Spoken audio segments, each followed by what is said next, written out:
Mobile لے کے اندر آئی اور اس کے سر پہ پیار سے مارا۔ لو جی، یہ مسکے ہوئے، یہ تو میری محبت آپ کے لیے ہے۔ اس نے مصنوعی سا خفا ہوتے ہوئے ماں کے ہاتھ سے موبائل لیا اور دیکھنے لگی۔ اس کے ننیال میں لڑکیوں کو گھروں سے باہر جانے کی اجازت 20 سال پہلے بھی نہیں تھی اور آج بھی نہیں۔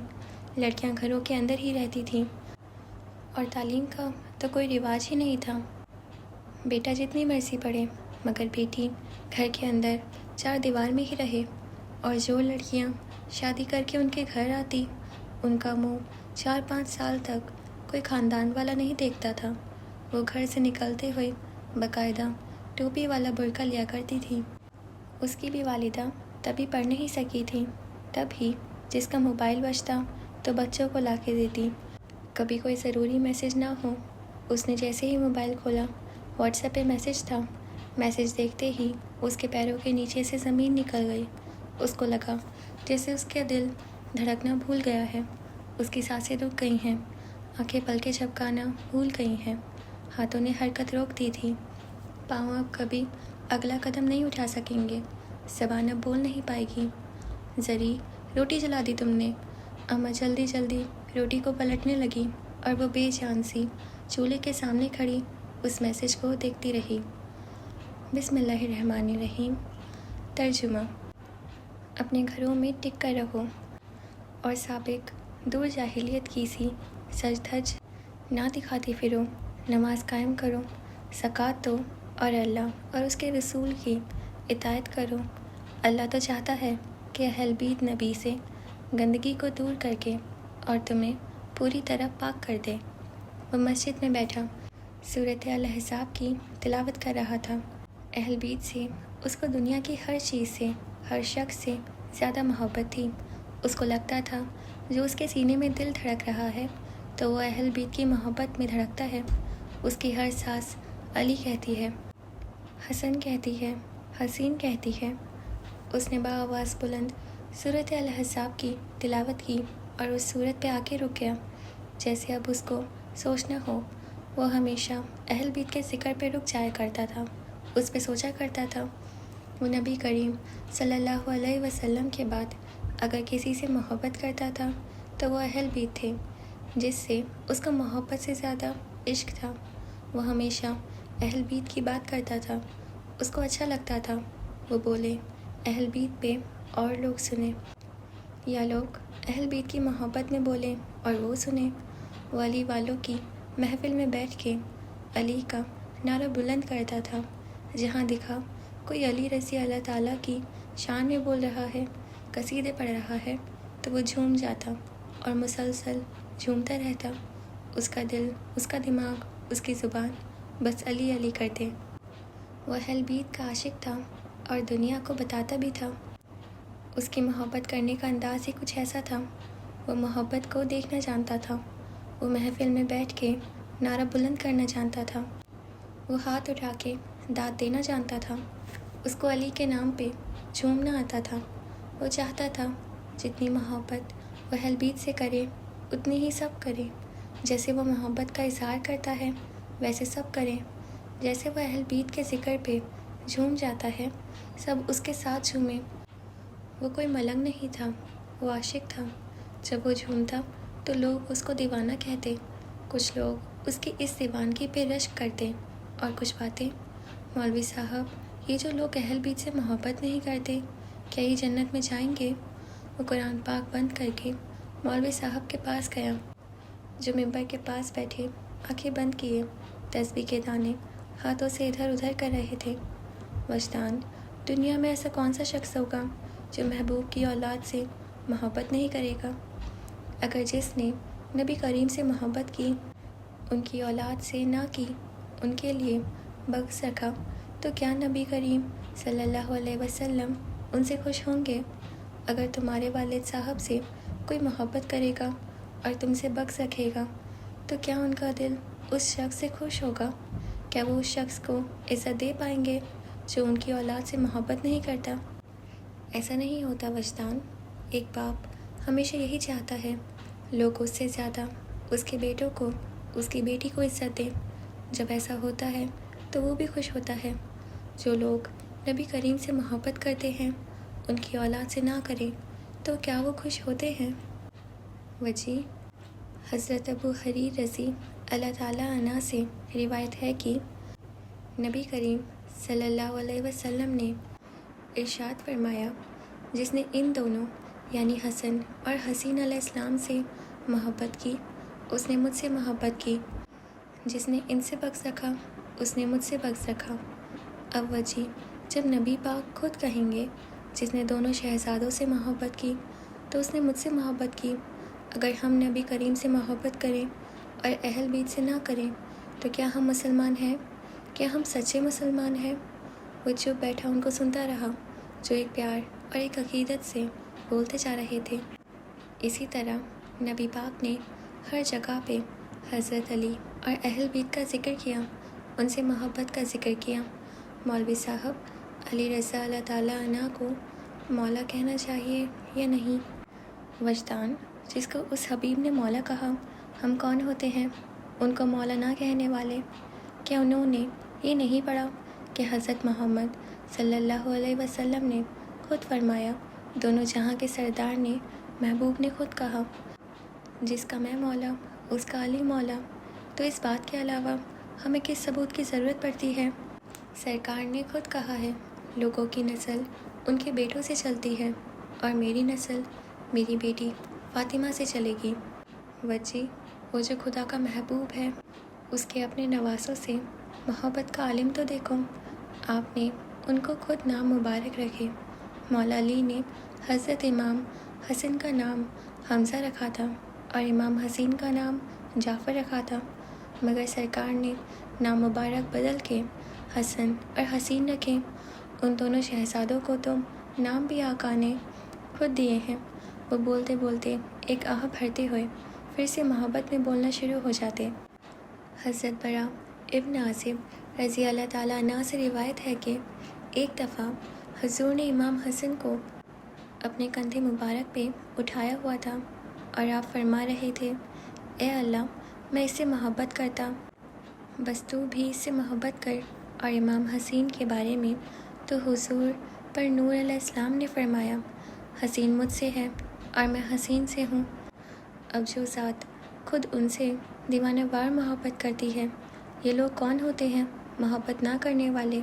بس وجدان ہمارے معاشرے کا دستور ہی کچھ ایسا ہے، اگر کوئی علی علی کرے گا اور حسین کہے گا تو شیعہ کہلایا جائے گا۔ کچھ لوگ بس اس ڈر سے اپنی محبت کو اندر رکھ دیتے ہیں، چھپی محبت کرتے ہیں۔ یہ کوئی نہیں کہہ سکتا کہ وہ محبت نہیں کرتے، ان کو آقا جان کی اولاد سے عشق نہیں ہے۔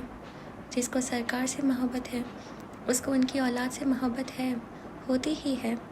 وہ گھٹنوں پہ بازو رکھے بغیر پلکوں کو حرکت دیے بس سنتا جا رہا تھا۔ اب وجہ ہم میں سے ایک قبیلہ ایسا ہے جو کھلے عام محبت کا اظہار کرتا ہے، وہ خود کو شیعہ کہتا ہے۔ اب ان لوگوں میں بھی محبت کے بہت سارے طریقے ہیں، ہر کوئی امام سے اور مولا علی سے اپنی اپنی طرح محبت کرتا ہے۔ بس وجہ میں ایک ہی بات کہوں گا جو مولا علی رضی اللہ تعالیٰ عنہ نے خود فرمائی ہے، میرے بارے میں دو قسم کے شخص ہلاک ہو جائیں گے، پہلا گالی اوپر محبت میں ناجائز افراد کرنے والا، اور دوسرا بغض کرنے والا حجت باز۔ اب ایک اور جگہ آپ رضی اللہ عنہ کا دوسرا قول یہ ہے کہ ایک قوم لوگوں کی جماعت میرے ساتھ اندھا دھند محبت کرے گی، حد تک کہ وہ میری افراد والی محبت کی وجہ سے جہنم کی آگ میں داخل نہیں ہوگی، اور ایک قوم میرے ساتھ بغض رکھے گی، حد تک کہ وہ میرے بغض کی وجہ سے جہنم کی آگ میں داخل ہوگی۔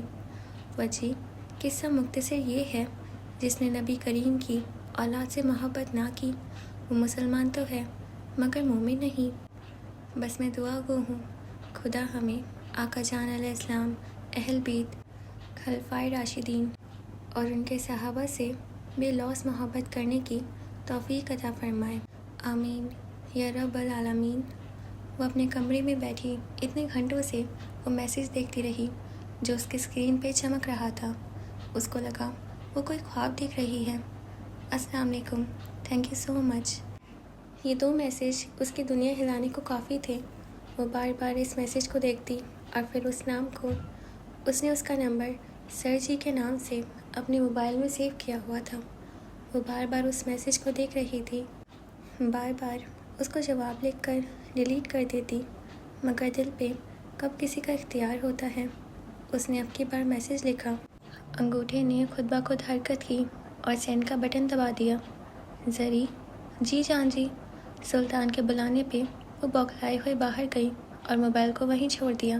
اس کو اندازہ بھی نہیں تھا اس نے میسیج ریموو کرنے کے بجائے سینڈ کر دیا ہے۔ یار مجھے روٹی بنا دو۔ بھائی نے اس کے باہر آتے ہی اس کو روٹی کا کہا، جس کے اوپر سے پسینے گر رہے تھے۔ اس نے اپنے گھبراہٹ چھپانے کی ہر ممکن کوشش کی اور بار بار اپنے سر کے دوپٹے کو ٹھیک کرنے لگی۔ کیا ہوا ہے تمہیں زری؟ سلطان نے اس کے چہرے کو بہت غور سے دیکھتے ہوئے کہا۔ کچھ نہیں، مجھے کیا ہونا ہے؟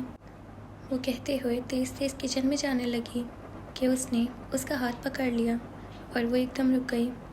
سنو، اماں کو نہ بتانا تم میرے لیے تازی روٹی بنا رہی ہو۔ میرے حصے کی دوپہر کی روٹی بنی ہوئی پڑی ہے۔ اس نے اس کو پاس کیا اور کان میں سرگوشی سے کہنے لگا۔ ان کے گھر کا اصول تھا، ایک بار اگر روٹی بن گئی کسی کے لیے تو وہ اسی کے حصے کی ہوں گی۔ جس کو نہیں کھانا ہوتا کھانا وہ پہلے ہی بتا دیتا تھا۔ میرے لیے روٹی نہیں بنانی۔ اگر کوئی دوپہر میں اپنے حصے کی روٹی نہیں کھائے گا تو اس کو رات میں دن والی ہی روٹی ملے گی۔ رزق کی بے رحمتی کرنا وہ رزق کی توہین سمجھتے تھے۔ آج تک ان کو نہیں یاد تھا ان کی ماں نے کبھی بچا ہوا سالن پھینکا ہو۔ وہ پورے ہفتے کا بچا ہوا تھوڑا تھوڑا سالن ایک دن اکٹھا کر کے کھاتے تھے۔ اس دن ان کے گھر کچھ بھی نہیں بنتا تھا۔ میں اماں کو بتاتی ہوں، آپ ہمیشہ یہی کرتے ہیں۔ آپ کی ٹھنڈی روٹی ہمیشہ مجھے کھانی پڑتی ہے۔ آپ اماں کو بول دیا کریں نا، آپ نے جب کھانا نہیں ہوتا گھر تو۔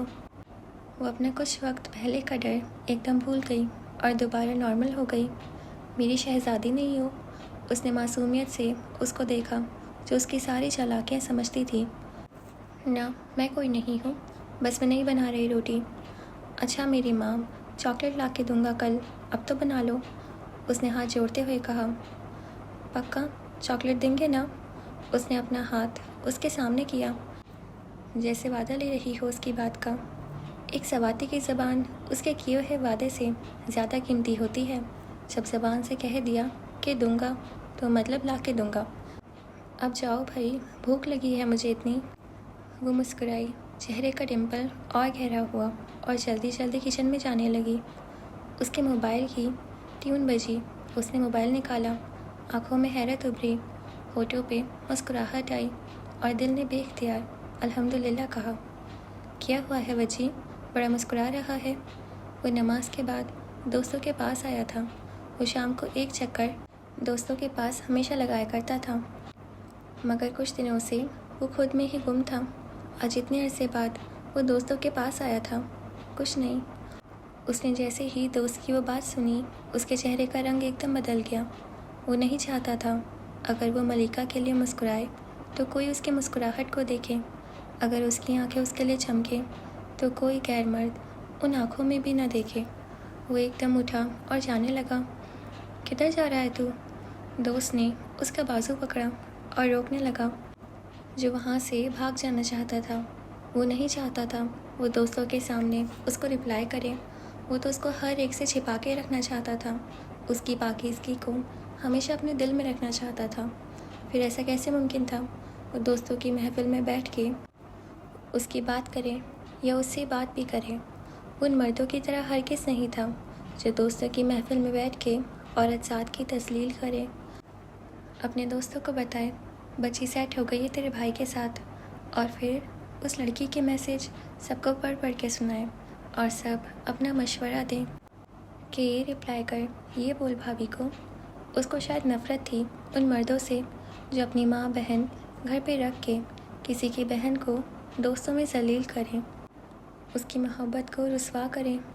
محبت یہ دیکھ کے تو نہیں ہوتی جو اچھا ہے اس سے ہوگی۔ محبت تو دنیا کے غلط ترین بندے سے بھی ہو سکتی ہے۔ اگر ایک لڑکی اس کے سامنے ہار جاتی ہے تو اس کو چاہیے محبت کی قدر کر کے اس کی دنیا میں تذلیل نہ کرے۔ بس یار مجھے کام ہے، میں جا رہا ہوں، اس نے اپنی بائک سٹارٹ کرتے ہوئے کہا۔ وہ جلد از جلد اس میسیج کا رپلائی دینا چاہتا تھا جو کچھ وقت پہلے اس کو ملا تھا، یا تھوڑا تو بیٹھ جاتا۔ وہ دوستوں کی محفل میں محفل کی جان تھا اور اتنے عرصے سے ان کی محفل بے رنگ تھی۔ وہ اس کو روکنا چاہتے تھے جو اڑ کے جانا چاہتا تھا۔ وہ گھر آیا اور سیدھا اپنے کمرے میں چلا گیا۔ اس نے اس میسیج کو بار بار دیکھا جو بس 2 لفظوں پہ مشتمل تھا، شکریہ کیوں۔ اس نے وہ میسیج پھر کھولا اور کانپتے ہاتھوں کے ساتھ لکھنے لگا۔ وہ لکھنا چاہتا تھا، ملکہ میری دنیا میں آنے کا شکریہ، مگر اس نے خود پہ قابو پایا اور بس اتنا ہی لکھا، میری مدد کا شکریہ جو آپ نے فنکشن میں کی۔ کانپتے ہاتھوں کے ساتھ اس نے بس اتنا ہی لکھا اور موبائل کو دیکھنے لگا جس پہ اس نے بس وہ 2 حرف لکھے تھے۔ اس نے نہ جانے کتنی بار اپنے موبائل کی اسکرین کو اپنے دل سے لگایا تھا۔ ہر 2 منٹ بعد اس میسیج کو وہ اپنے دل پہ رکھتا اور پھر دیکھتا۔ دل پہ وہ میسیج رکھنے سے اس کے دل کو ایک الگ ہی قرار آتا۔ وہ بار بار موبائل کو دیکھتا کہ اب اس کا میسیج آئے گا، مگر گھنٹوں گزر گئے، کوئی میسیج نہ آیا۔ اس نے کھانا کھانے سے انکار کر دیا۔ یہ نہ ہو اس وقت اس کا جواب آ جائے، وہ نہ تو کھا سکے اور نہ ادھر سے اٹھ سکے۔ شاید انتظار کی گھڑیاں ان گھڑیوں سے زیادہ تکلیف دہ ہوتی ہیں جب ہم بولتے نہیں ہیں اور اگلے کی بات کا انتظار نہیں کرتے۔ یہ اس چپ سے زیادہ درد دیتی ہیں جب ہم چپ توڑ کے اگلے بندے کے بھی بولنے کا انتظار کرتے ہیں۔ اس نے اس انتظار میں کمرے سے بالکنی اور بالکنی سے کمرے تک 100 کے حساب سے چکر لگائے۔ اس کو لگ رہا تھا جیسے اب پیروں میں چھالے پڑ جائیں گے، اب وہ ایک قدم بھی آگے نہیں چل سکے گا۔ وہ کسی ہارے ہوئے سپاہی کی طرح وہی زمین پہ بیٹھ گیا۔ آنکھوں سے اشک رواں ہونے لگے، ہونٹ کانپنے لگے کہ موبائل بجا۔ اس نے جلدی جلدی موبائل اٹھایا اور میسیج دیکھا۔ آنسو سے بھری آنکھوں کے ساتھ میسیج نظر نہیں آ رہا تھا۔ اس نے آنسو صاف کیے، پھر سے موبائل دیکھا اور مسکرانے لگا، یا اللہ، ایک وقت تھا جب لڑکیاں مجھ سے بات کرنے کے بہانے ڈھونڈتی تھیں، اور آج ایک وقت ہے جو میں اس کے ایک رپلائی کے لیے تڑپ رہا ہوں۔ اس نے اس کے بھیجے جانے والے ایموجی کو اتنی دفعہ دیکھا اور مسکرایا۔ اس کی بات کے جواب میں اس نے بس ایک ہی اسمائل بھیجی تھی، ملکہ تم ان لڑکیوں جیسی نہیں ہو جو مجھ سے بات کا بہانہ ڈھونڈتی ہیں، تم الگ ہو ملکہ، پوری دنیا سے تم ان لڑکیوں جیسی ہو ہی نہیں سکتی۔ ملکہ میں انتظار کروں گا اس دن کا جب تم میری مقدر میں لکھی جاؤ گی۔ اس نے آنسو صاف کیے اور واش روم میں وضو بنانے لگا۔ اس کو اس کے جواب کے بدلے میں خدا کے حضور شکرانے کے نوافل ادا کرنے تھے۔ اوکے جی، تو ہمارا یہ ایپیسوڈ یہیں پہ ختم ہوتا ہے، اور آپ کو اب تک کیسا لگ رہا ہے مجھے ضرور بتائیے گا۔ اور مجھے لگتا ہے پتہ نہیں ان دونوں میں کیسے بات شروع ہوگی، مطلب چیٹ تو مجھے نہیں لگتا، باقی اب چلیں دیکھتے ہیں کہ مطلب وہ ایک دوسرے کو بتا پائیں گے یا نہیں بتا پائیں گے، یا پھر کوئی واقعی معجزہ ہو جائے گا ان کی زندگی میں۔